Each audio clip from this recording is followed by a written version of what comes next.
որ երաշխավորված խաղաղությունը չի կարող կախված լինել մեկ անձի տրամադրությունից, այս դեպքում Ալիևի տրամադրությունից, բայց Նիկոլ Փաշինյանը արդեն իսկ հայտարարում է, որ խաղաղությունը եկել է, խաղաղությունը սա է եւ ըստ ամենայնի առաջիկա խորհրդարանական ընտրություններին հենց այդ լոզունգներով էլ կգնան։ Այ Հայաստան դաշինքը ինչ է որպես այլընտրանք առաջարկելու, որովհետեւ Փաշինյանը հայտարարում է, եթե գան նախկինները, կլինի պատերազմ, ռևանշիստները հետ կգան, այ դուք ինչ եք սրան առաջարկելու եւ դուք կիսում եք այն տեսակետը, որ առաջիկա խորհրդարանական ընտրությունները Հայաստանի լինելիության մասին են, կամ կլինի Հայաստանի Հանրապետությունը, կամ Նիկոլ Փաշինյանը, եւ եթե կարելի է մի փոքր դիտարկում էլ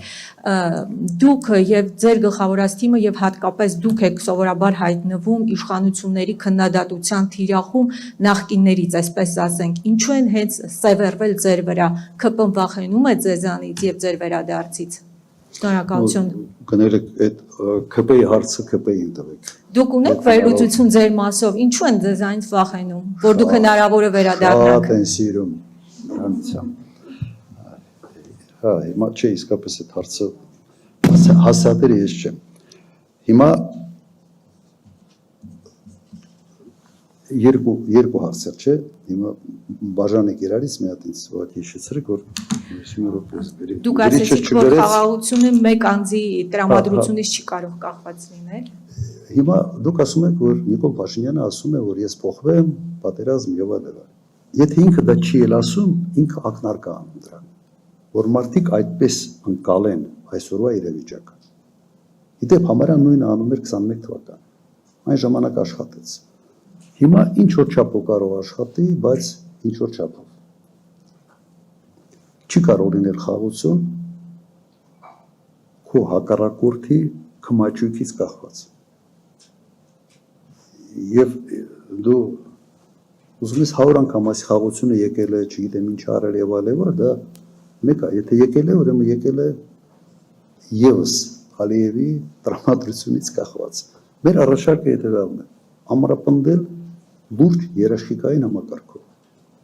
Սա է մեր տրամադրությունը եւ համարում եմ, որ սա է միակ ձևը։ Ուրիշ ձև աշխարհում ուղղակի չկա։ Նայեք, այսօր բանակցություններ են գնում Ուկրաինայում խաղաղություն հաստատելու հետ կապված։ Ամբողջ խոչընդոտը երաշխիքային համակարգն է։ Ամբողջ խոչընդոտը սա է։ Սա իսկապես ուզում է լուրջ բանակցային գործընթաց եւ երաշխիքներ։ Ու չկա աշխարհում որևէ կոնֆլիկտ, որը առանց այդ երաշխիքային համակարգի կաղներ եւ կայուն զինադադարը կամ կայուն խաղաղություն հաստատել։ Նայեք Կիպրոսի կոնֆլիկտը։ Միջև այսօր այդ կոնֆլիկտը ըստ էության կոնֆլիկտ չկա, կարելի ասել խաղաղությունը հաստատվել է, բայց ՄԱԿ-ի խաղաղապահ զորքերը այնտեղ են։ Եվ կրկնեմ, չկա որևէ մի կարգավորած կոնֆլիկտ այս մոդելով, Նիկոլ Փաշինյանի մոդելով։ Ոչինչ չկա, գոյություն չունի։ Եթե կա, բերեք, օրինակները բերեք։ Ամենտեղ կան երաշխավորներ, կան երաշխիքային համակարգ, ՄԱԿ-ն է ներգրավված եւ այլն։ Եվ հիմնական ձգտողը երաշխիքներ ունենալու պետք է լինի այն կողմը, որը այս պահին ավելի թույլ կողմ է։ Ուժեղ կողմը չի ուզում երաշխիքներ։ Չի ուզում, որովհետև ինքը ուզում է քո կախվածությունը իրենից մնա մաքսիմալ բարձր մակարդակի։ Որ ինքը ինչ ուզի քեզ թելադրի։ Այն է, ինչ մենք տեսնում ենք հիմա։ Հիմա եթե Նիկոլ Փաշինյանը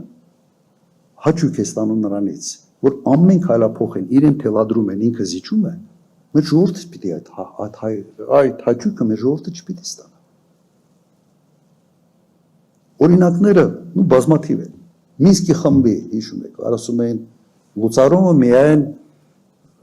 խաղաղության պայմանագիրը կնքելուց հետո զիջեց հերթով բոլոր ուղղություններով։ Եվ սա վերջ չի ունենալու, որովհետև չկա երաշխիքային համակարգ։ Դեմ են տվել մի հայտարարություն,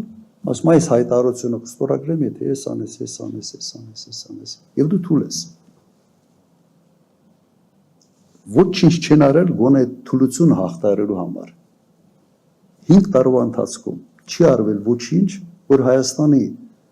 ընկալումը եւ դրսում եւ ընկալումը ներսում փոխվի։ Անցած անգամ ես դրա մասին ասել եմ։ Իրեն ձեռ է տալիս, որ մենք լինենք թույլ, որ պատերազմ սկսելու սպառնալիքը մշտական, ասես ներկա լինի մեր հասարակության մոտ։ Իրեն դա ձեռ է տալիս, որովհետեւ այդ սպառնալիքը ինքը օգտագործելու է վերընտրվելու համար։ Մեր ժողովրդին սա ձեռ է տալիս։ Ունակից ձեռ չտալիս։ Ես կարծում եմ, որ ամեն մի ժողովուրդ պետք է հպարտության որոշակի մի աստիճան ունենա։ Ու իմ տպարությունը այնպեսին է, որ մեր հասարակության մոտ ինչ որ բան փոխվել է։ Ամենայն դեպս նաև ձեր հրապարակումների, ձեր տարբեր կարգի նաև հարցումների փողոցային բովանդակությունից դա երևում է։ Հիմա էսա։ Այս ընտրությունները նրա մասին են, արդյոք որ կամ կլինի Հայաստանի Հանրապետություն կամ Նիկոլ Փաշինյան։ Նայեք, Հայաստանի Հանրապետություն բոլոր տարբերակներով լինելու է։ Որի Հայաստանի Հանրապետության բովանդակությունը ինչպեսին է լինելու։ Հայաստանի Հանրապետությունն լինելու Հայաստանի համար կամ Հայաստանի Հանրապետությունն լինելու առանց Սյունիքի կամ Հայաստանի Հանրապետությունն լինելու առանց հայ առաքելական եկեղեցու անունը մնալու է։ Իմ տպավորությամբ այս պայքարը, այս ընտրությունները իսկապես ունիկալ ընտրություններ են լինելու,